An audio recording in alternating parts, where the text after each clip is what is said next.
Hello and welcome to 50 Fabulous Knits.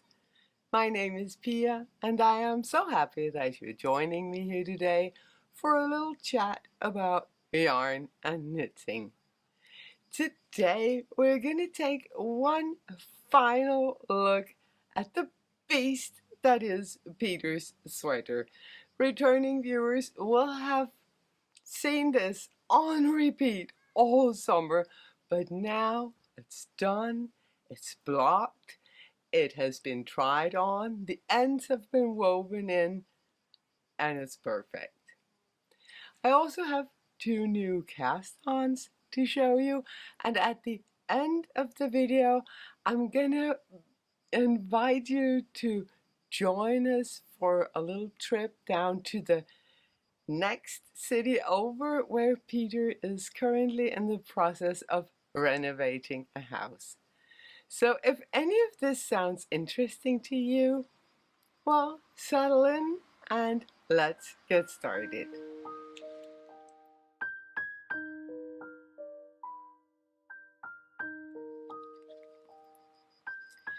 It is a hot day here in Italy. I mean, it's not Texas hot, but it's hot. So there is no knitwear on my person today. I'm gonna jump straight into showing you the things that I have off and on my needles. And the first is, of course, Peter's sweater. Blocked, ends woven in. Now it is finished. And Peter decided that he did like the neckline here. I was prepared to pull it out and just put in some regular ribbing, but he really likes it, so it's gonna stay. I have a little video of him trying on the sweater, so I'm gonna put that now. Okay, I have here Peter's sweater, freshly blocked. He hasn't tried it since I blocked it. So as you can see, I haven't woven in the ends from the ribbings because I'm not sure if maybe I need to make it longer or shorter. We will find out just a second because I'm going to call Peter over and put it on him. And it is boiling hot, but no worries, we're in the shade and I will give him water after. Peter?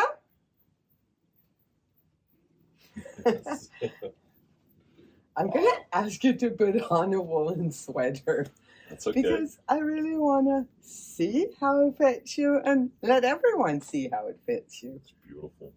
It is beautiful, but we need to see that it's the perfect sweater for you. Want to help me, or should I just do it myself? You might just want to do it yourself. Wow. It's a little hot. A little hot.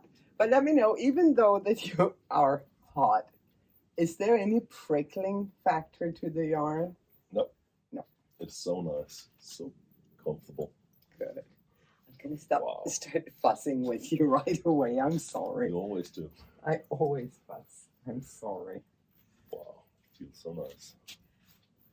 Is it a bit short? No, I like it this way. I like it this way. Okay. So. Can I see it in it? Yeah, I can see it. Wow, it's nice. Yeah. Some of the things that I did to make this sweater the perfect fit is I made sure that the edge up here between the, not the ribbon, but the neckline and the yoke itself was a really firm edge because Peter's tall, he has long arms. A sweater for him is a lot of fabric that just needs to be carried in just this single spot on the sweater. If I had started up here, it would be even worse, but I have really tried to make sure that there is a good firm edge to hold all the material of the sweater up. Then I did the raglan, and I kept trying it on you because I know you don't want the raglan to be too deep, but you also don't want it to be up in your armhole. Yeah. And for the arms, because you're so long, it's not easy to get the sleeves to fit you. What I have done on this one is that on the outside here, I've put in some short rows because as soon as Peter moves around, his sweater is going to go like this, and he's going to pull on the sleeves. So I added some short rows to make sure that the sleeve is actually longer out here than it is on the inside of the arm. This is perfect. So you can exactly where I want. Yeah, and you can move around and do stuff. You can move your arms without the sweater. I'm not gonna jump in this heat. That's for sure. I would really. Anyone else wants to see him jump in the sweater just to see the fit when he's jumping? Okay. It's not gonna happen. Another thing I did was, obviously I added short rows, lots of short rows to shape the neck, but I also added, wow, you're hot, sweetie. I promise I'm going to give you water after.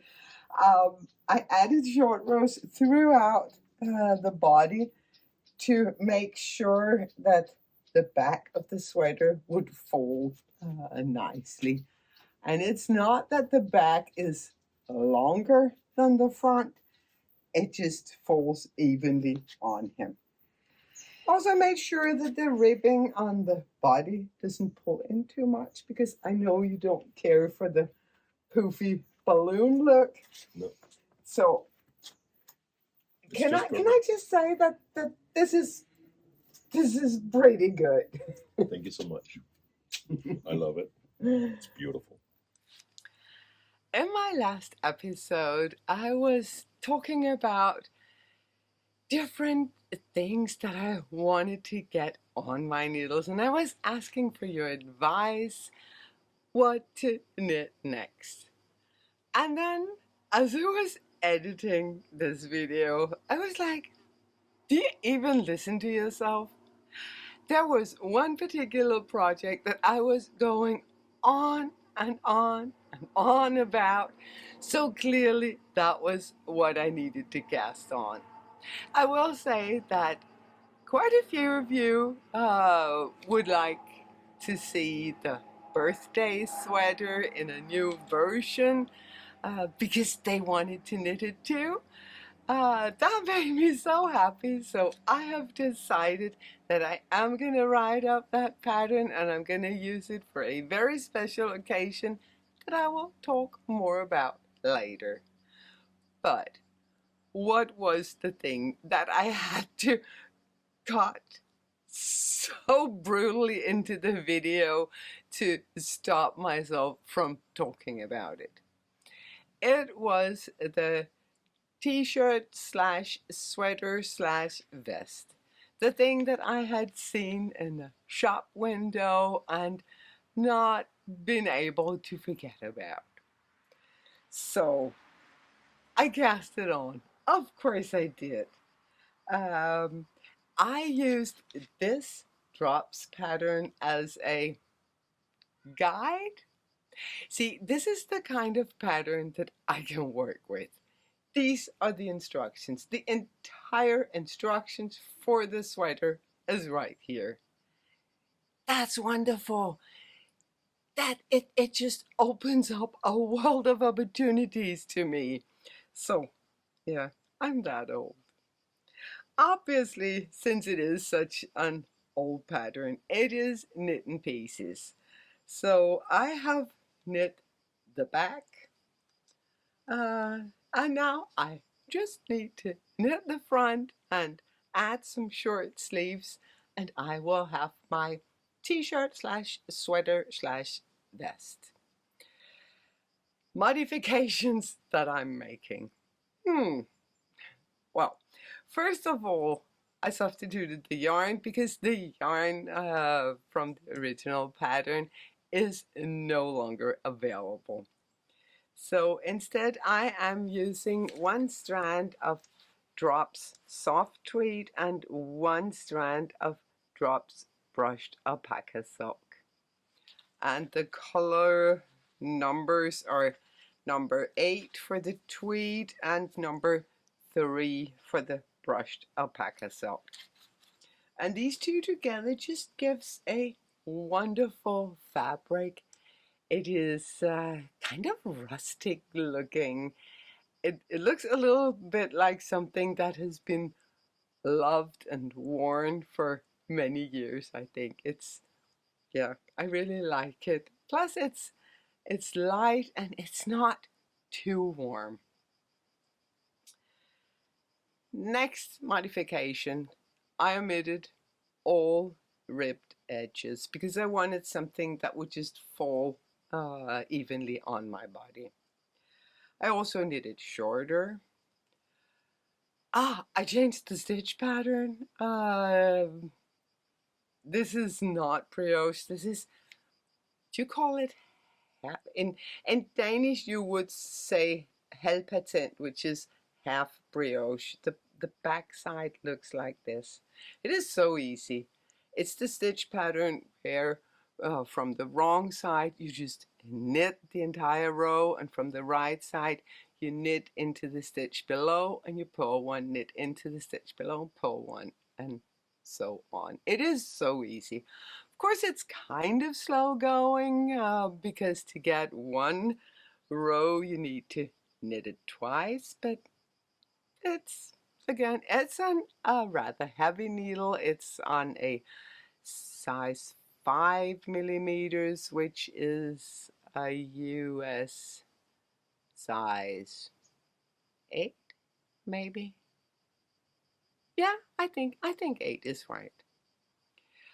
Okay, other modifications. I just used some short rows here to slant the shoulders slightly, and rather than binding the stitches off for the neckline, I just put them on hold, because then on the front I'm going to shape the neckline with short rows and keep the stitches alive so that I don't get a visible line where I pick up the stitches.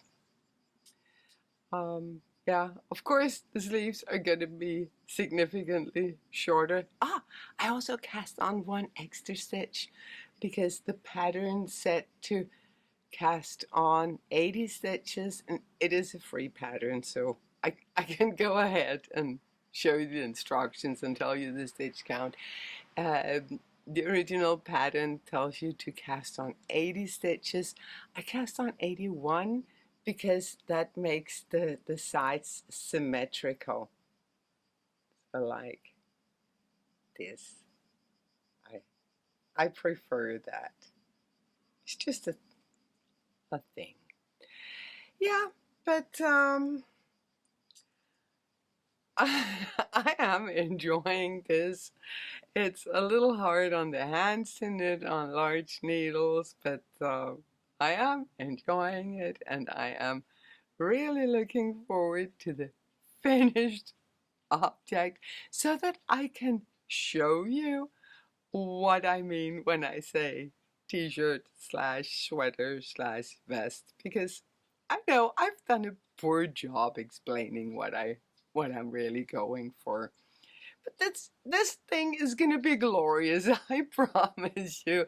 And I am gonna wear it all through fall and winter, over big white shirts, over dresses, over t-shirts, and yeah. I say that about all my knits. I always think to myself as I'm knitting something, I'm gonna wear this all the time.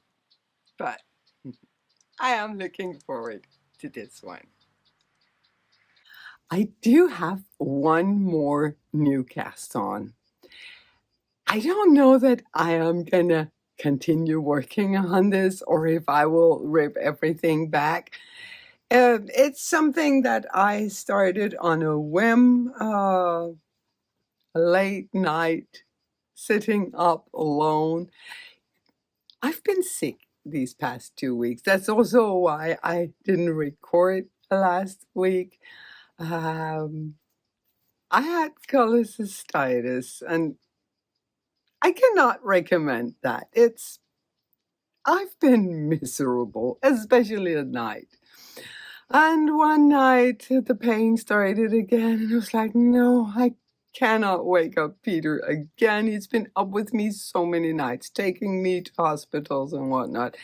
So I decided, no, I'll just tiptoe out of the bedroom, down into the living room, and I put on some knitting podcasts and just sat there. And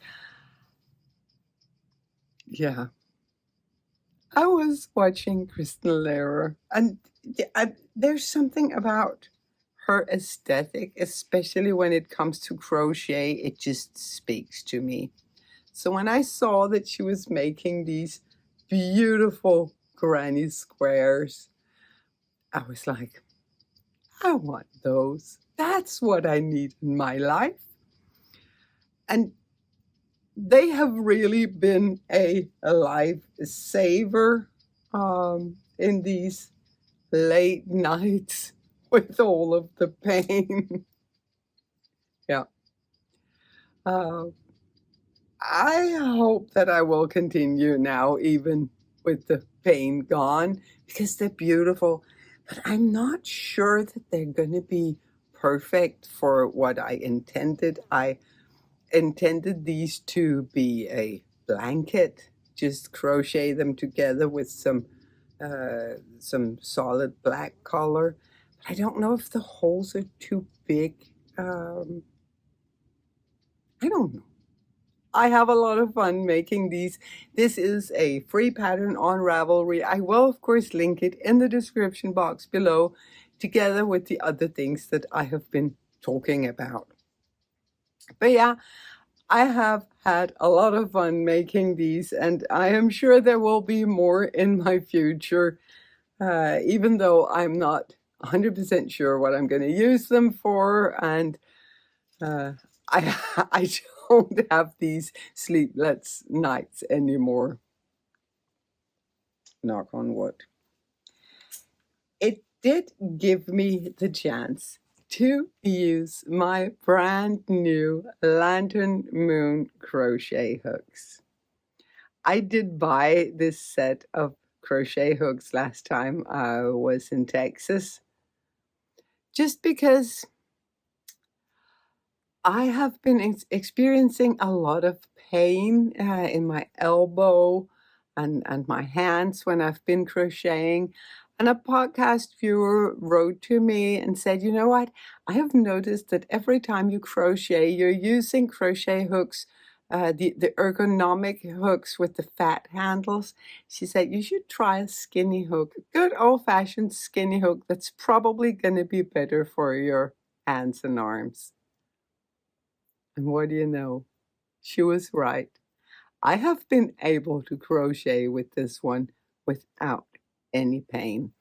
So I am so happy because I love crochet, and especially something like this where I cannot crochet without looking at what I'm doing. But with this one, I also have to keep my mind occupied. I have to count my stitches and read the pattern, and that has just been exactly what I needed in these long, horrible nights. But I'm sure that I will also be able to enjoy it now without, again, the pain and the sleepless nights. The Lantern Moon crochet hooks, I really love them. The wood is very, very pleasant to the touch, and they are skinny hooks, as you can see. And also, I think the head has just the perfect size and shape for my style of crochet. So I am really enjoying those. Thank you so much for all your lovely comments on my last episode. I haven't had time to answer them, but I want you to know that I have read each and every one of them, and I truly appreciate you taking the time to write. A couple of you mentioned that you would like to see the birthday vest knit up in a new version with a new pattern. And I have started writing up that pattern. I am still in the process, but that vest is going to be my project for a very special occasion, which is our fall knitathon. It's our 4th knitathon, and I can't wait. I have had so much fun the other times, and I am sure this one is going to be even better, because that's how it's been going up until now. Every time has been the best time ever. The Fall Knitathon is going to take place on October 7, going into October 8. And as before, we're going to start on the Saturday at 3 p.m. Danish time, going into Sunday, 3 p.m. again Danish time. I have posted a bit of information about the Knitathon. Now, if you haven't done a Knitathon before, maybe you're thinking, what is she talking about? What is this nonsense? I have put some information on my website, which is www.fiftyfabulous.dk. On the front page, there's some information about the Knitathon. And very soon, I will be able to also post the schedule for the various podcasters who have generously offered to go live or to publish an episode throughout these 24 hours of fun, friendship, and knitting. Because that is what the Knitathon is about. It is about having fun. It is about knitters from all over the world coming together for these 24 hours, knit, crochet, needlepoint, whatever is your craft, for as much or as little as you have time for. Many people pop in and out during these 24 hours. There are no rules as to what you should make or how much time you should dedicate to it. The only rule is to have fun and enjoy a time only for you and for quality time with your knitting needles. So if you want to know more, as I said, go to my website, and very soon there will be a schedule posted with links to the channels that are contributing content during the 24 hours. In the comment, I also found a really great question. I truly appreciate your questions. I have so much fun answering them. I will say this week, I'm not an expert, but I will do my best to answer the question. And I hope that maybe some of you out there have more experience than me and can add your thoughts in the comments. But the question was about embroidery on knitwear, specifically about how to mark your stitches.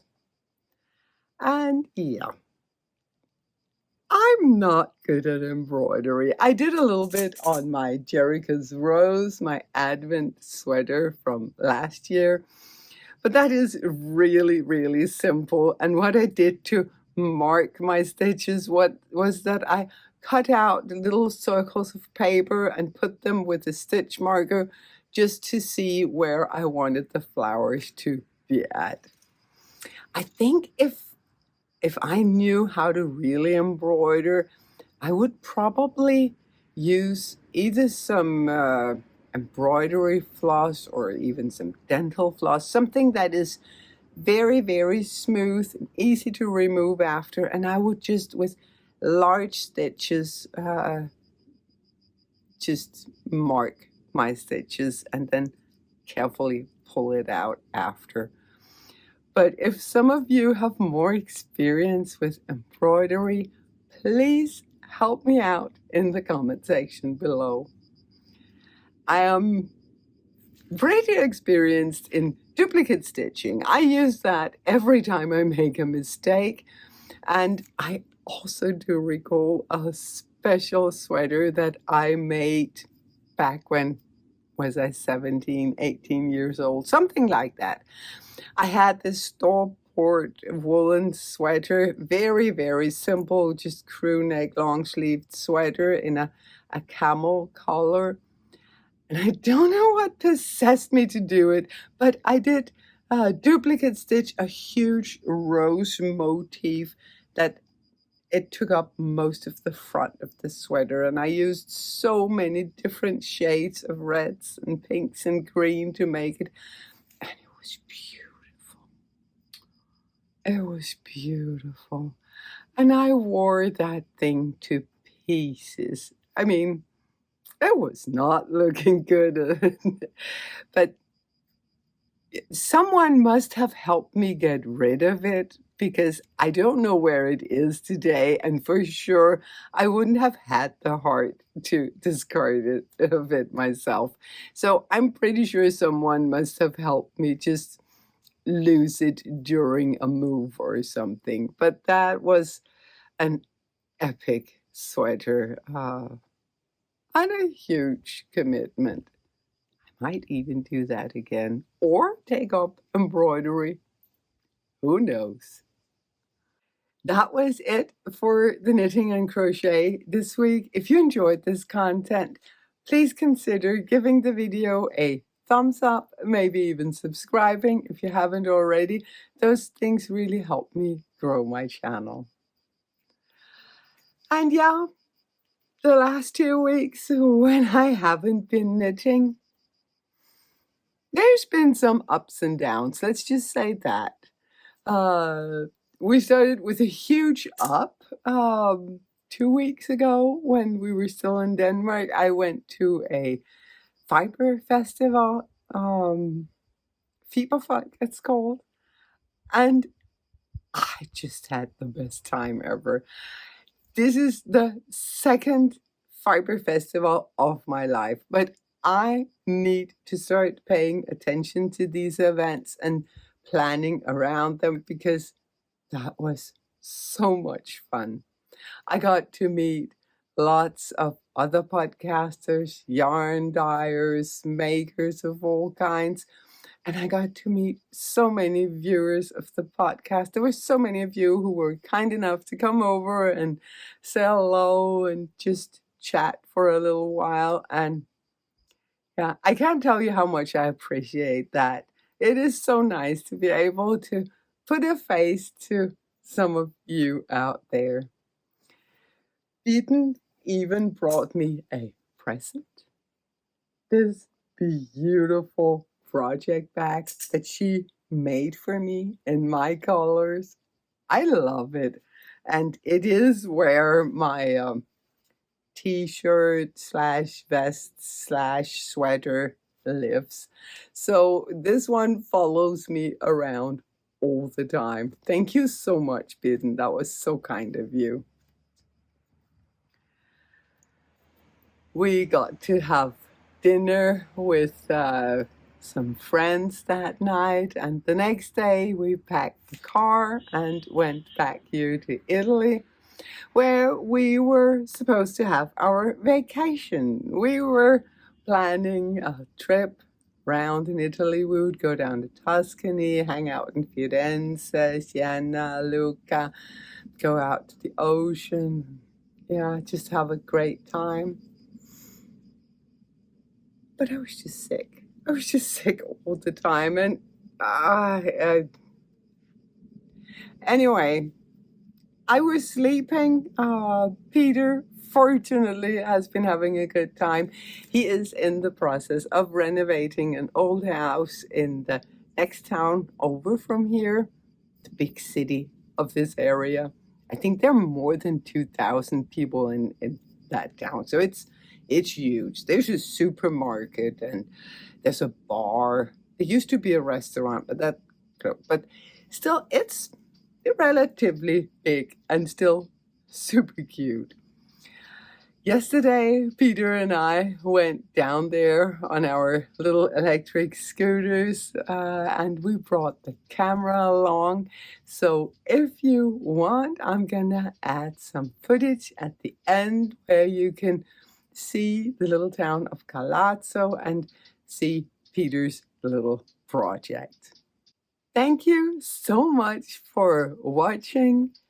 I am gonna be back again next week. Until then, stay happy, stay safe, and keep knitting.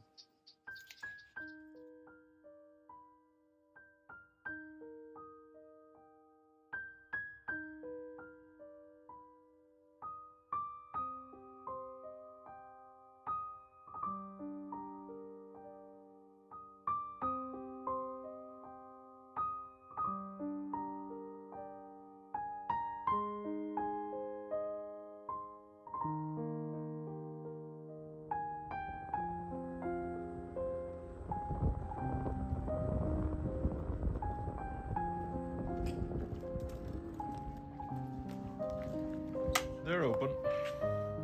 I need to open.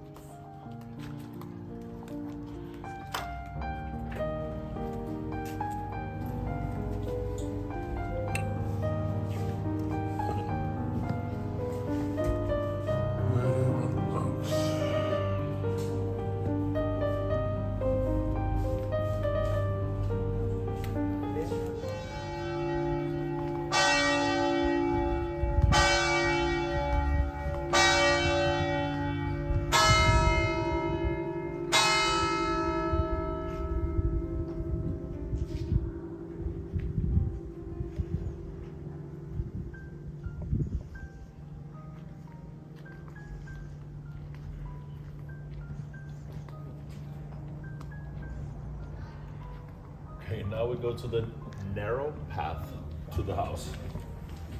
And it's up, up, up. So this is where they don't drive a car, right? A very small car.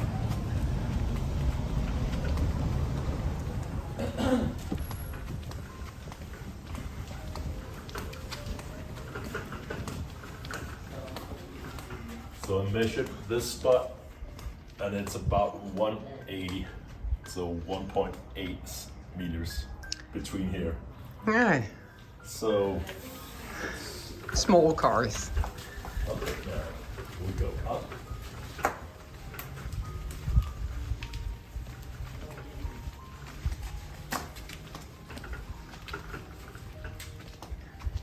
And then you can go to the front of the house or the back of the house.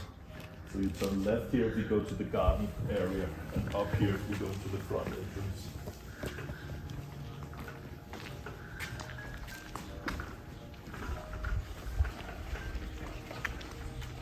Buonasera. Buonasera. Ma dove è due? Sì. Arriva prima. Sì, va bene.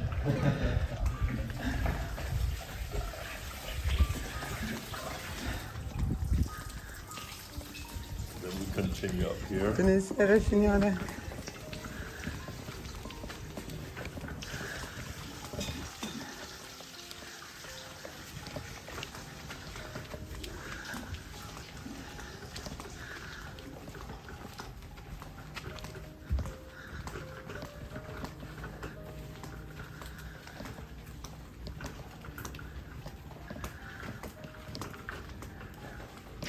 Hang on.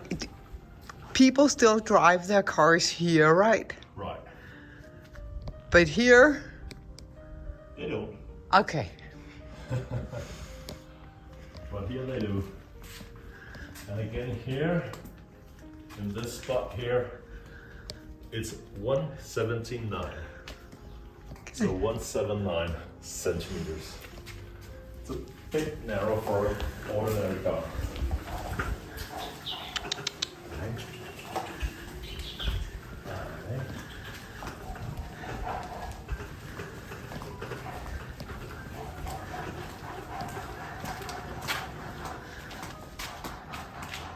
And as you can see, we're on Via Rosso Lido.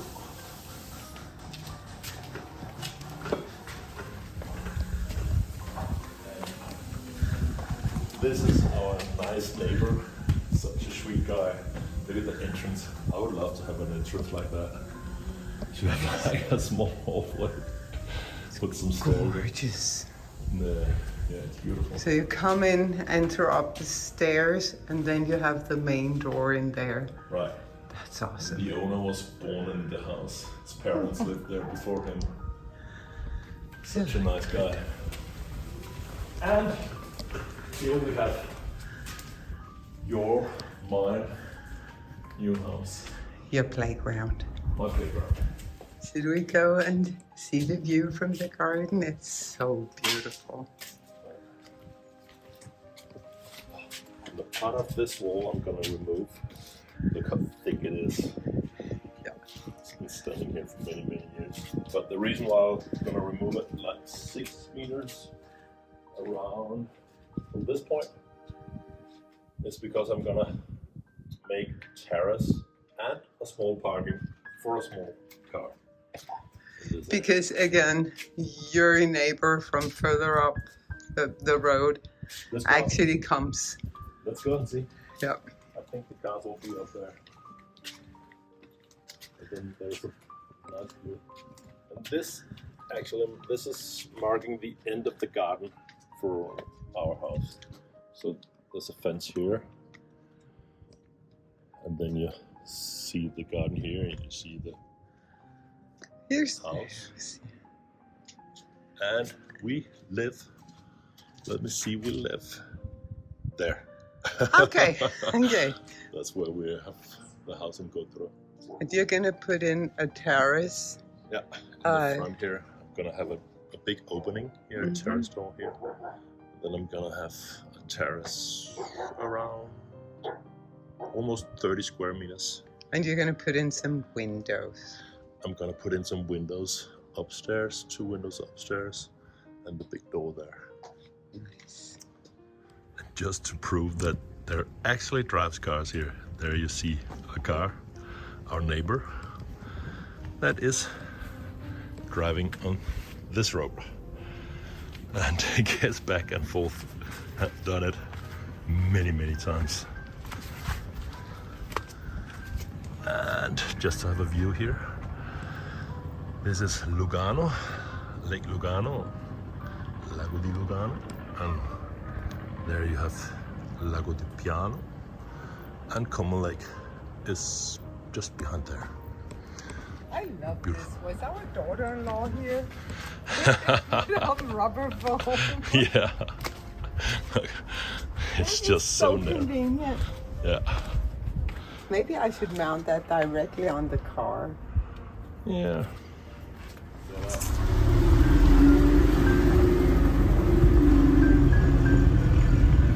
Plenty of room. No problem. You're not gonna drive any of my cars up. I don't know why I even worried about that. Clearly that was loads of space. Yeah. Peter, we're not going to go inside right now because I want to get home and eat. But maybe you're going to do a video of the inside of the house one of the days. I'm gonna do that. Let us know what is happening in there. I'll do that. Okay.